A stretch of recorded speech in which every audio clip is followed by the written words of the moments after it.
Cheers. You can't help yourself, can you? This is your moment. It's my We moment. need to get, well, he's going to get you, so I'm getting everything. Well, you come and see you too. Stephen is. Stephen's going to see Did you you. see the photos? Well, in the you, background? if your bum's hurting, no, grab a sort pillow. of. Sort of. Really.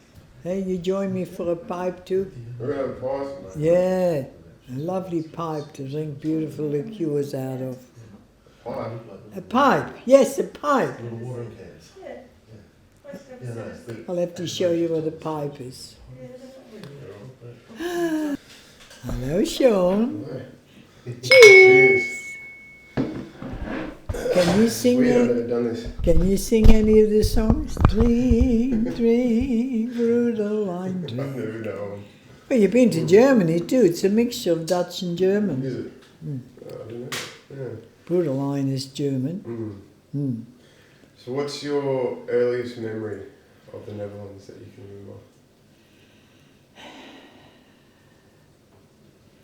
Going on a picnic with my mum and dad, and they had their push bikes, and in between there was a cane basket. And I was, how old was I? I was born 38, and Hank was born in 42, so Hank was a toddler, about one, so I was about 3 or 4 or something like that. And that was occasional. It wasn't a weekly thing because Mum and Dad had a business and they could never really afford to go away weekends or do anything. But occasionally they hop on the bikes and put us in this little basket in between the bikes. You might have seen them in Holland when you were there, you know. No buckfeets or... No, and the buckfeets is in the front of a bike, Yeah. right? But these are 2 bikes with a basket in the middle, and they have sitting kits in. Oh, yeah. Look, I'm going back to what, 30, I was born 38, so I must the beginning of the war really, when we were still able to sort of move around a little bit, and we'd go on a little picnic with Mum and Dad. Yeah. I don't know what they did with Lean and Bert, but anyway, they weren't there for a couple of those picnics I went with them. Yeah. Maybe they were old enough to go with their friends. Anyway, that was my first memories, and of course the memories you get is from your photos. I mean, I've got photos of Lean and Bert standing in the side of my baby table where I was lying on and looking up. That's all my memories. But of course I was only a baby. Yeah, so that were my first memories, and then of course gradually, I was born 38, but by 40 we were already into the war with Germany. And, you know, if you look at the maps today and you hear about people from Ukraine walking into Poland, it's not such a long hike, really.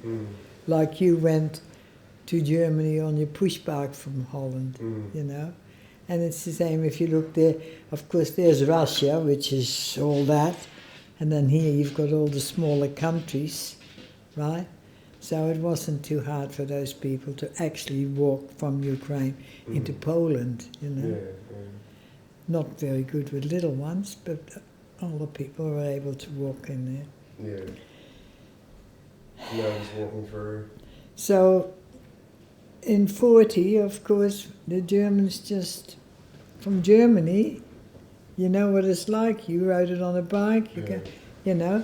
They just walked across the border and walked into Holland. You know, it's hard to really imagine here in Australia that that's possible. But I mean, Australia is bigger than all of Europe, isn't it? It's enormous, right? So you can't walk anywhere really. So And Holland, in Germany, they just walked in, marched into Holland.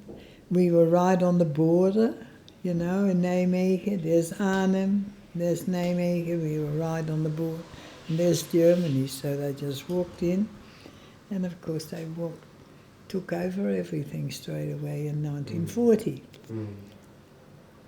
By that time, I was only a toddler. I was 2 years old in 40, but you know, when they're sort of 3-year-olds, when I could have gone to kindergarten or something, because Mum and Dad had a shop, so they couldn't keep an eye on me all the time. And I remember her telling me that, oh yes, well, I begged the nuns to take me, because she said, if you don't take me, she's going to get killed, because that road we lived on was the main fare from the hometown of Nijmegen. You've probably ridden it. Did you see the house where I live? Yeah, right on the main drag. Yeah. And then it goes all the way to the Graafs there. So it was busy. At the time, it was a busy road. Yeah.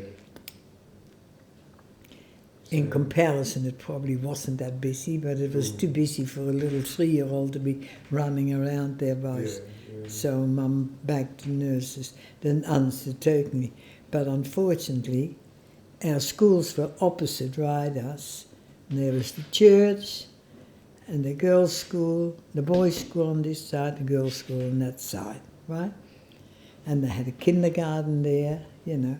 But once the Germans marched in, they took over the whole lot and kicked everybody out. So I was too young to go to town. It was further along. But Lean and Bert had to walk about half an hour, 3/4 of an hour, to go to school in town because the Germans had taken school across the road. So, yes. What did they do with that school? What did they do with the school? What was the... Well, unfortunately, for instance, in the school that was opposite us, they sort of chucked everything out. They ruined everything, you know? That after the war, we didn't even have paper and pencil or anything. Eh? They had to clean it all out after the Germans had been there for 5 years. Ruined the school, ruined everything else. So there was nothing there then. And at the little schools that they had during the war in town, I never went there. I was too young, but Bert and Lean went to that school, and they sort of learned a bit of the basics, but they had no equipment. They hardly had any teachers, and, you know. And if they happened to be Jewish, well, they would have been shipped out long ago. They wouldn't even be in Nijmegen anymore, you know. Yeah. But that's only what I know from what I learned once we got to Australia. Yeah. Mum and Dad never really, not only can't I remember, I was a bit too young, but by the time the war finished, I was 7, and I was starting to register quite a lot. You know. It was coming back to you, was it? Yeah. Not coming back to me, but I would have missed an awful lot when I was younger. But by the time I was, before the end of the war, I was about 7, the Allies came in. And we had spent, practically 12 months living in the cellar under the shop. And Mum, my mother in a way, was keen to move to the country. Like, it wasn't just their shop, but there was a whole row of shops there, all different trading and across the road. And they'd all packed up and moved into the country because we were sitting in the middle of the danger where all the Allies came in, and Dad said, if we move out, I'll lose the lot. He'd already lost his painting business because he had the painting business, Mum had the grocery store. But he said, I can't leave Mum on her own. So he gave up on his own business and stayed with Mum and with us. But he said, if I move out, we lose a lot, which he would have done. So he was determined to stay. So we were there right through the bombing times too. Yeah. Dad had built bunk beds in the cellar. We couldn't live in the house, so all the windows were boarded up, and we had to stay downstairs and live in the cellar. Mum had a sewing. I can remember Mum's sewing machine there, because I already a few years older. I was already very interested in sewing, you know. And Mum had a sewing machine there, and we lived in the cellar for quite some time. But once the Allies came over, so towards the end of 45, we heard all this enormous noise from all the planes coming over. And of course it wasn't only from England, but it was from Poland, and it was from America. They were all coming in, because finally they decided they had to do something about this. They'll have to go for 5 years. We were occupied with the Germans, and nobody really wanted to tackle it. It's a bit like the situation in Ukraine now. Nobody really wants to get involved, right? And that was the same then. But by then, things got really bad, because he was really spreading. Hitler was spreading even further out, you know. So then they finally all decided, yeah, we've got to do something. So all the Allies started coming in. And the noise, we were living in the cellar, and the noise was tremendous. I can remember my sister sitting there with her fingers in her ear like this, and she was absolutely petrified. I was still too young to really, to me it was still excitement, I think, in a way. I wasn't that worried. But anyway, then this particular day Dad came into he'd been upstairs, and he came into the cellar. I said, look, you can come up, but we stay close together.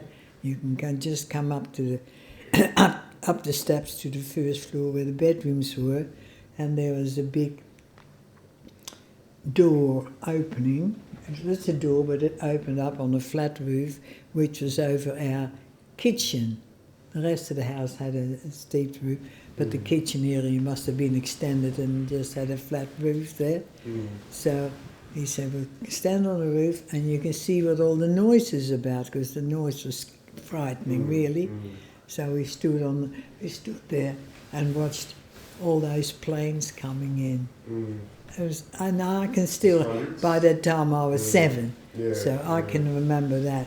And there was all those, they weren't just coming in, they were dropping all the parachutists, because at the time there was this disagreement with Montgomery and Batten, who my father actually met. He met Montgomery and Mountbatten. He met them one time. But anyway, they were arguing where to drop them. And the underground, and my father was in the underground, and I heard more stories once we got to Australia about this, but they were arguing. The underground was saying, you're going too far. It's you're going to drop them a bridge too far. Have you seen the movie? Yeah, I saw it. You have seen the movie. A bridge too far. That was about that bridge in my hometown. Yeah, this side's Arnhem and this side's Nijmegen. And it's that bridge. It looks a bit like the Sydney Harbour Bridge, right? And they were warned that they were a bridge too far, but they didn't take any notice. So we were standing on this roof, seeing those planes going, but in the distance, I couldn't see it. I was only a little girl. I can't remember seeing it. But what happened, that they were jumping out of the planes, the parachutists, you know, but they were behind enemy lines. That's why, have you been to any of the cemeteries in Holland? Yeah, a couple, yeah. The war cemeteries? No. Oh, war cemeteries. Masses of white graves are in Holland. They have quite a few war cemeteries there from all those poor youngsters. They were young. Just dropped in the... And they all dropped behind enemy line, and they all shot in the air before they even landed. The whole story I learned later, not as a 7-year-old, but I do remember standing on that roof and seeing these planes come over, and it sort of made us feel better because we could see what the noise was. Sitting in that cellar, we were absolutely petrified, you know. So that's one story of it. Yeah. What But- was the cellar like? The cellar, Yeah. So it was only it was under the shop. Ulpa that was allowed to go up It- above. We weren't Yeah. allowed out there. Yeah. Towards when it really got to that stage where the bombing and the shooting and the killing and everything started, it was also frightening. But I think Lean and Bird were more frightened than I was, because I think I was younger and I couldn't really see the danger. I was just bloody curious. Yeah. And Dad threatened us not to come upstairs. Yeah. Stay down there, you know. Well, a naughty 7-year-old, I was bloody determined to see what was going on. So I got up the stairs from the cellar, and then it opened up. There was a platform where you more have lifted it up, and then you can come out, and then there was the shop. So the flap was open, so I was coming up the stairs, and it wasn't shut, it was open, so I was able to get out and go through the door into the shop. And as I walked in there was the door of the front door of the shop, and I stopped here, and there was this beautiful black man. I'd never seen a black man before, and I was mesmerized.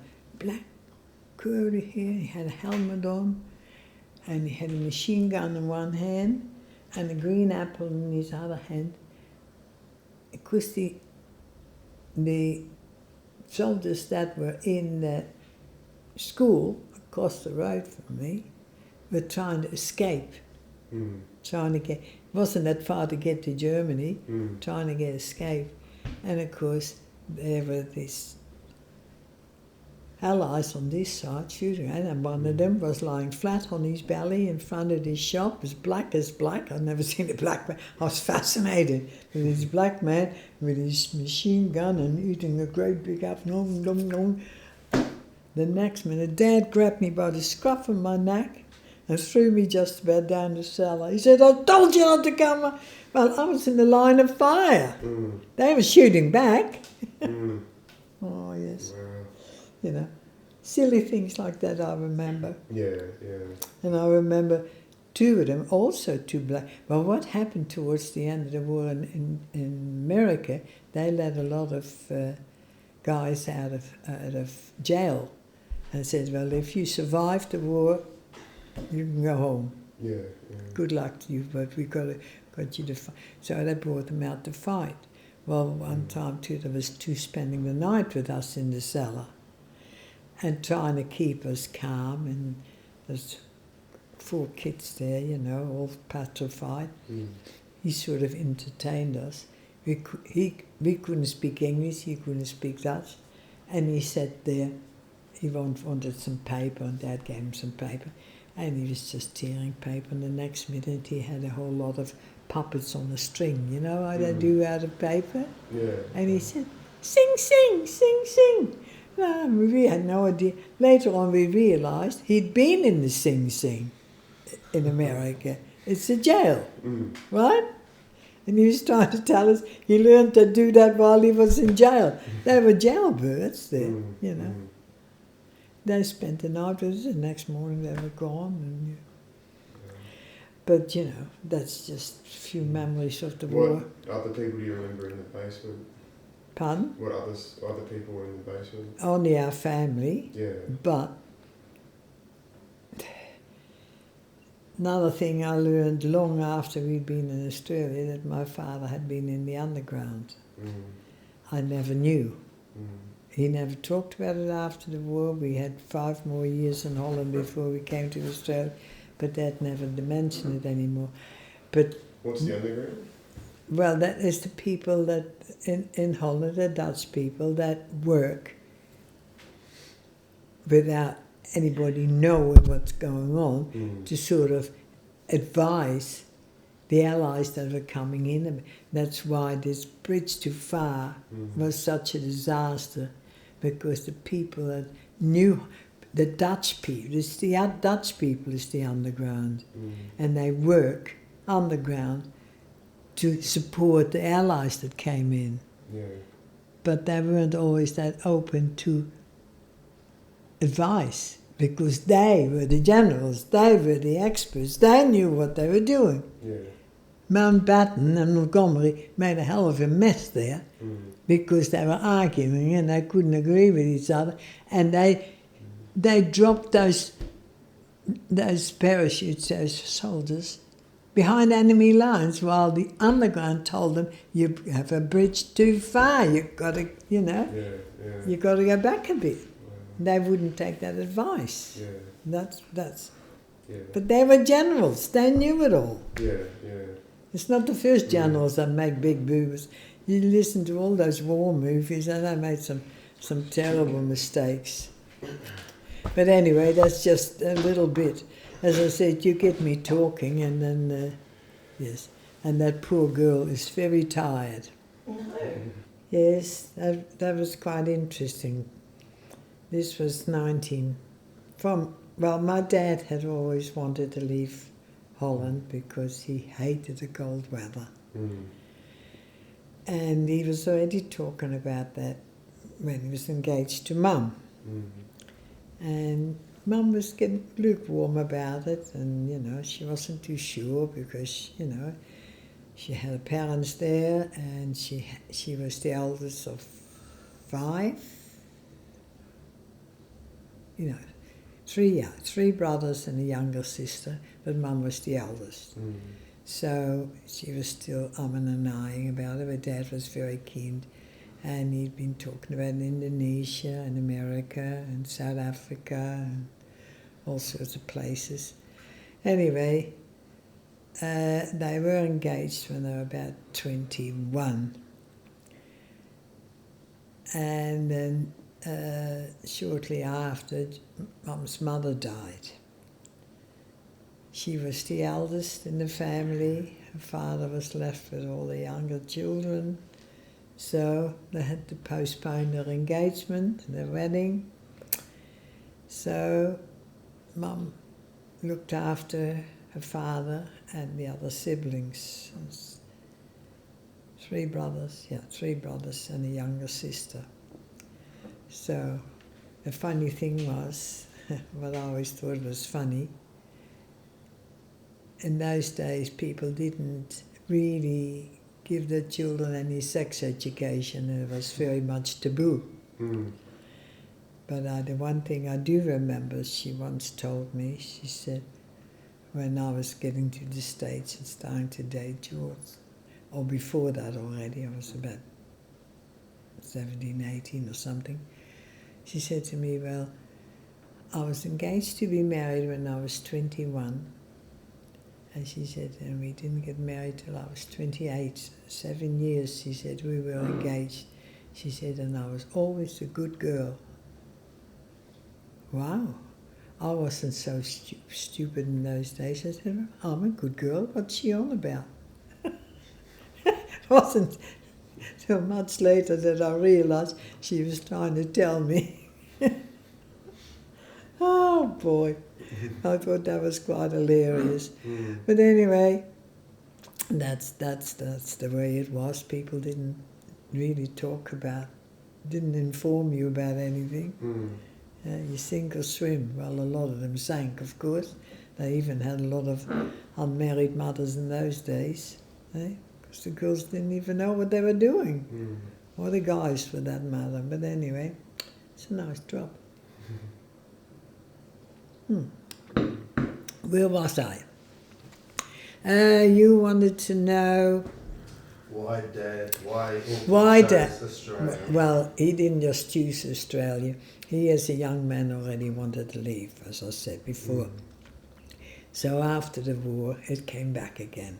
He went through hell, and I didn't realise it till years later, that after the war, even though he had his own business, the taxation came in again and say, well, We want to see all your coupons, because people, like in Australia, had to have coupons to buy a kilo of sugar or something, you know, or a pound of butter.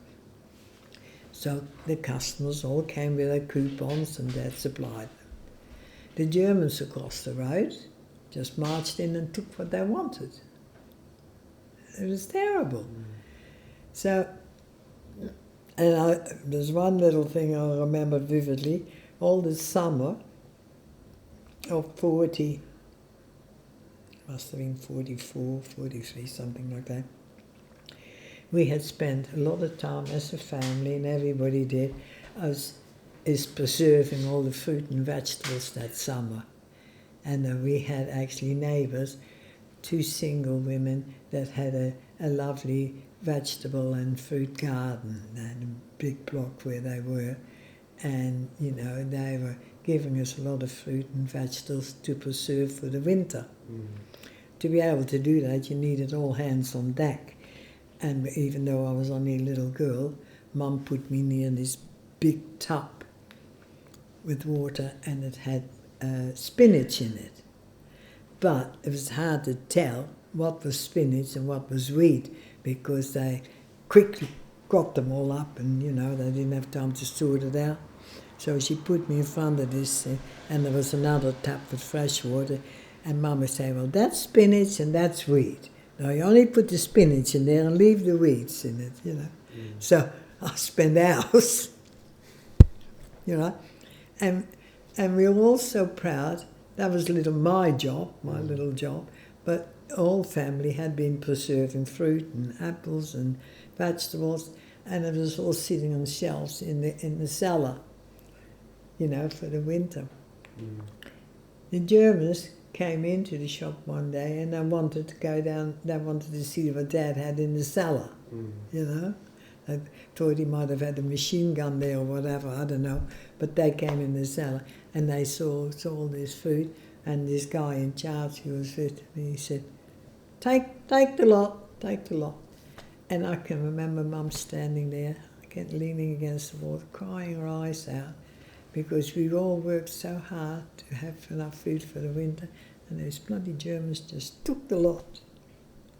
I've got to be very careful when there's Germans around, because there's very good Germans, but these were the rotters, of course.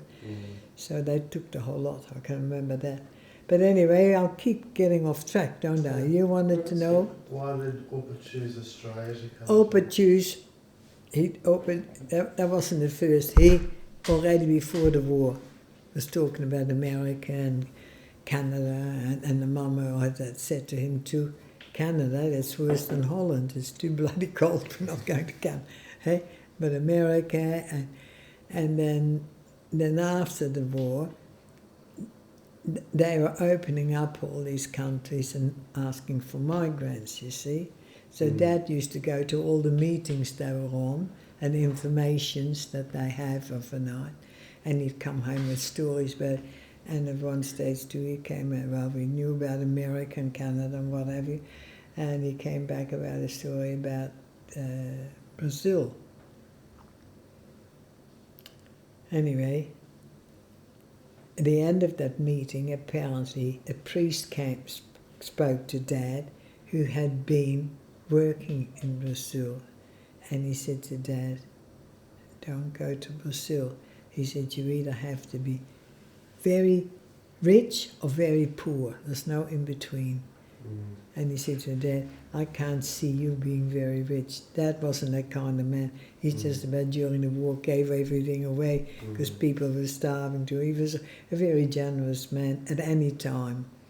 But he said, you won't have a hope in Brazil. Don't go to Brazil. So, you know, another story that I only found out once I got to Australia. I didn't know about that.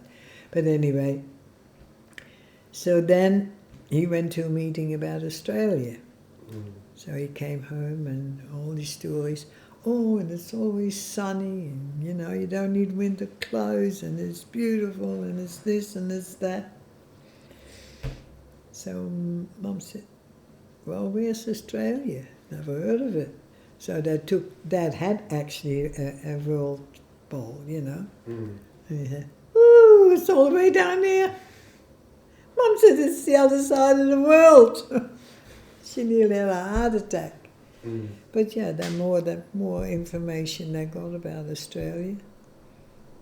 Mm. So did you get on a boat We got then?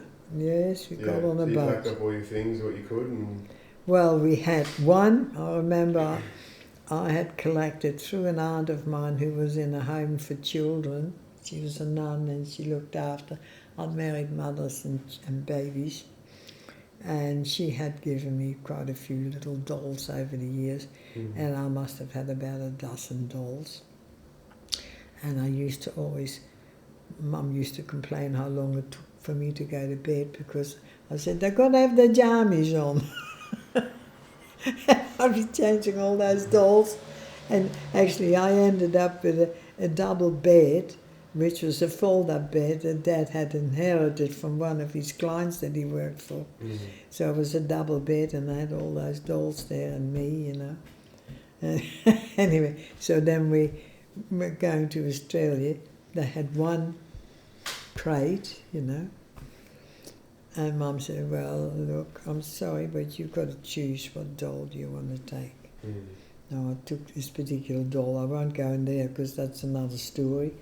But anyway, I decided on this particular doll, so that's all I could take, and a few books, but, you know, not that we had very much, really, but, you know. So, do you remember the boat ride? Yes, I do.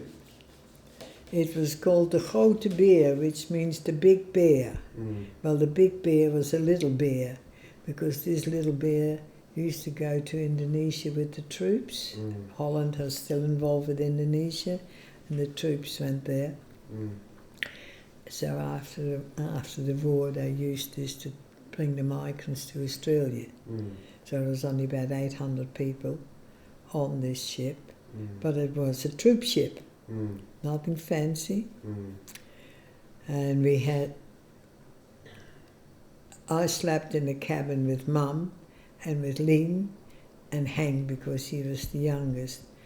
But Bert and Dad slept in the, what do you call the front of the ship? In the Stern. Right Stern. underneath, under the stern. That's where all the men went, but all the women and children that still needed their mum were in there. So we didn't even have a cabin together. And in that cabin, there were 3 young women that had sort of just been married. And it wasn't until much later that I realised were Mum and Dad so worried if I wasn't asleep, because these husbands would creep into Oh God. They did. The circus, the things that went. Of course, we were quite oblivious. As long as I was asleep, they weren't too worried. You know? Oh God. And plus, I complained to my father once about the fact that why can Lynn stay up late? Why can't I stay? Why do I have to go to bed? You know? Yeah, Lynn was 17, and I was by that time 11. Oh, no, you need to sleep, blah, blah, blah. But poor Dad, he must have spent 8 weeks running around the ship trying to keep an eye on me, because besides a few families that were there were 600 single guys on board, out of the 800 and something. No wonder my dad was worried stiff. And there was only about half a dozen young girls that age. It was such a mess. Eh? But these guys had all come from Indonesia back to Holland, didn't want to be in Holland, eh? And they tried to get out of Holland as quickly. And there was Harry included, Lynn's husband, you know. Not that she was pally with him on board ship, it was only a couple of years later. But anyway, So, yes, that was the reason that we came to Australia. And of course, then we ended up in Batters Camp. Do you remember landing in Australia? Do you remember that I remember landing in Australia because my father was very excited, and he came rushing down to our cabin. He said, "Get up, wake up, come and have a look." Well, first of all, there's another story. We got to Fremantle first, right? So after 6 weeks, it was wonderful to be on land. And Mum was saying, she said, I am dying for a little beer, she said. When we get to Fremantle, we find a gezellig cafeetje, you know that word, a nice little cafe where we can have a drink. Yeah. There's no such thing in Australia anyway. So the first pub she saw, she said, right, we'll go and have a drink. And Mum marched in front of all of us into this pub with Dad and us behind her. Yeah. And they Right, were just stopped sit in their back. tracks. Just sit back because they won't focus. Yeah, sorry. Yeah. Yeah, Yeah. you know, they wouldn't let us in. Yeah. Oh no, women and children. No. Women weren't allowed in the pub there. Yeah. You know, it was only men. I want to have a ladies' lounge. Go into the ladies' lounge. Mum said, I'm not leaving my husband and my kids. Ups and Hollands, but she couldn't even speak much English, you know. Where was that, in Bathurst? Or? Bathurst. Yeah. No, not Bathurst. No. Fremantle. We went to... So you landed in Melbourne? No. Fremantle. Oh, for heaven's sake. Fremantle. Fremantle, where's that? Perth. Perth, yeah. Good grief, you better. What's Fremantle in Melbourne? Victoria? Yeah. Fremantle, yes. Oh, okay. Sorry. Anyway. So you landed in Perth and then... I know it wasn't a good impression for my mother. We were used to, when things quietened Holland after the war, we would occasionally go to a sort of beer gardens near hotels or places, where children and wives could come and have a drink, and the kids could have an orange juice or whatever. There was no problem. But at that time in Australia, it just wasn't on, you know, wherever you went. Oh no, the pubs were mainly for the men, you know. Yeah. So anyway. Yeah. And then you stayed in Perth No, we didn't stay in Perth. That was only a stopover. It was only a stopover because we were going to Sydney. Yeah. Then when we got to Sydney, they transferred us to Bathurst because we were migrants, and we went to Bathurst Camp, which was... That's when you started racing the V8 supercars, wasn't it? The what? Yes, when definitely. You started racing, You should try Bathurst Camp the way it was. Yeah. You would have loved it. God, unbelievable. No, we got to Bathurst Camp. The thing was, they set us up, and it was an army camp with army blankets. I remember having about 4 blankets on my bed, and I was still freezing. Those heavy grey blankets. Yeah. God, they were bloody uncomfortable, heavy and freezing cold. Yeah. Anyway, and Dad stayed with us for about a week. He tried to get work in Bathurst, and because of the influx all of a sudden of all the migrants from all over Europe, there wasn't any work in Bathurst. So he said to Mum, I'm going back to Sydney, and I'm taking Bert with me, who was 14, hadn't even finished his schooling. And we'll come back as soon as we've got work and accommodation. So really, for 6 weeks, we didn't even have any communication with him either. It was all because we didn't know where he was. Phones, no Facebook. There was nothing, really. Yeah. I mean, there was phones, but Dad didn't have a phone, and we didn't have a phone, so, I mean, did we say... Yeah. So anyway, he came back after 6 weeks, and he said, we've got work, and Bert is work. What happened, Dad got work from a guy in Narrabeen, a painter, and he said, oh yeah, no, your qualifications are good. Yeah, you can start next Monday. And Dad said, look, I've got my young son with me. I'm not going without him.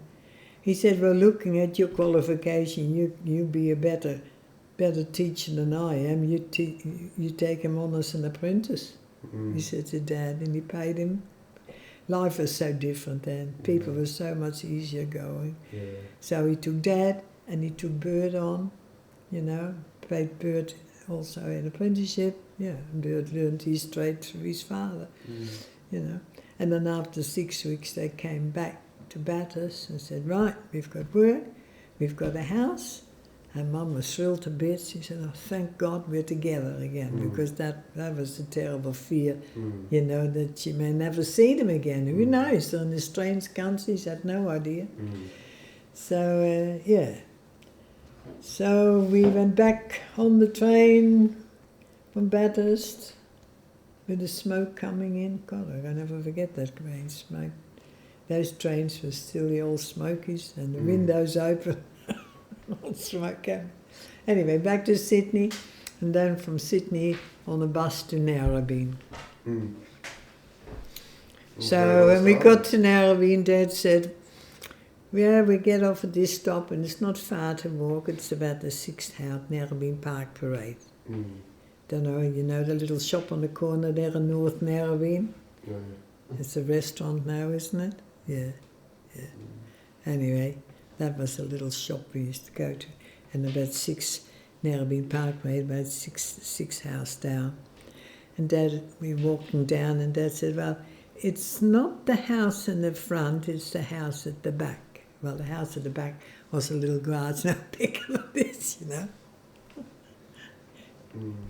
The grass was that high, we could hardly get in the front door, and I hadn't even mowed the grass. So you guys all lived in a garage? But we lived like a granny flat garage? It's a garage, yeah. Yeah, a garage. It was only a garage, you know.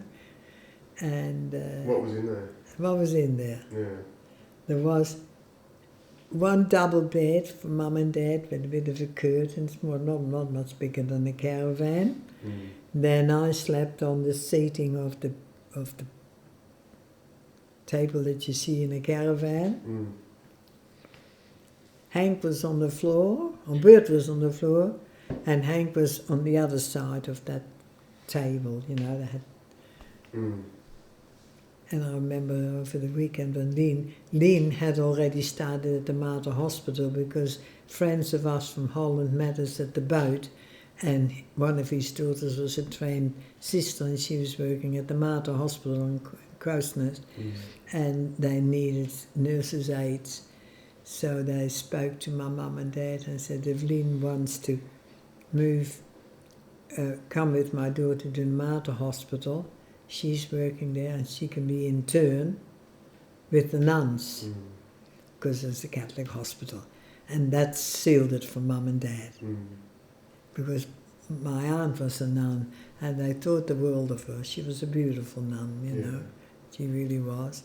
And yeah, they were quite happy for Lean to go to the Mater Hospital. So she went there, so it was only the 5 of us, and on the weekend Lean would come over from Sydney and visit us in Narrabeen. So yes. And from there on I was sent to the Home Science School in North Sydney, because they wouldn't have me in primary school and they wouldn't have me in the high school because I wasn't capable of going to high school. I'd missed so much. And so Father Sop, the local priest, thought, no, that was the best thing for me, so they sent me to the nuns in North Sydney and Mount Street, you know where the clock is? North Sydney, just up the hill there. Yeah. School up there. To the nuns. That was your first school in Australia? Yeah. That was. So I lasted 12 months and I said to Mum, if you don't take me from here, I'm going to... Because the thing was, I was fine. Home science is sewing, cooking, cleaning, bit of bookwork, bit of organising a household, so things like that. Right? But they all had subjects of maths and English and different algebra, which I never got the hang of it, geometry, I never got the hang of that either, but I wasn't there long enough. I was there for 12 months, but the girls used to teach me like anything, because if they had, for instance, maths and English, well, especially for English, they would send me next door, and I was sitting with 5-year-olds and reading, learning A's for apple and B's for bear. It's a nice way to learn the language. Fun and games. That'll do for now. Yeah. Yeah, it'll do.